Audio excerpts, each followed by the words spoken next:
पश्चिम बंगाल विजयाचा खामगावमध्ये जल्लोष साजरा। पश्चिम बंगाल, आसाम व अन्य राज्यातील विधानसभा निवडणुकीत भारतीय जनता पक्षाने ऐतिहासिक विजय संपादन करून पुन्हा एकदा जनमताचा कौल सिद्ध केला आहे।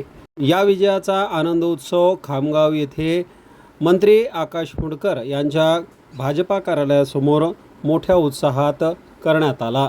नाचत गात व पेढे भरवत या आनंदोत्सवात मोठ्या संख्येने भाजपा पदाधिकारी व कार्यकर्ते यावेळी मोठ्या संख्येने उपस्थित होते।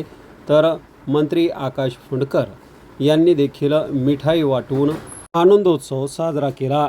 हा विजय केवळ भारतीय जनता पक्षाचा नसून देशाच्या सुरक्षिततेच्या तसेच जनतेने दिलेला ठाम कौल आहे। ही एक मोठी ऐतिहासिक क्रांती आहे। तसेच लोकशाही मार्गाने व्यक्त झालेले हे जनमत राष्ट्रीय हित, सुशासन आणि स्थैर्याच्या बाजूने आहे। देशाचे पंतप्रधान माननीय नरेंद्र मोदी यांच्या दूरदृष्टीपूर्ण नेतृत्वामुळे आणि पक्षाच्या सर्व नेते कार्यकर्त्यांच्या अथक परिश्रमामुळे हा ऐतिहासिक विजय शक्य झाला आहे। हा निकाल देशाला अधिक सुरक्षित, सक्षम आणि प्रगत दिशेने नेणारा ठरेल।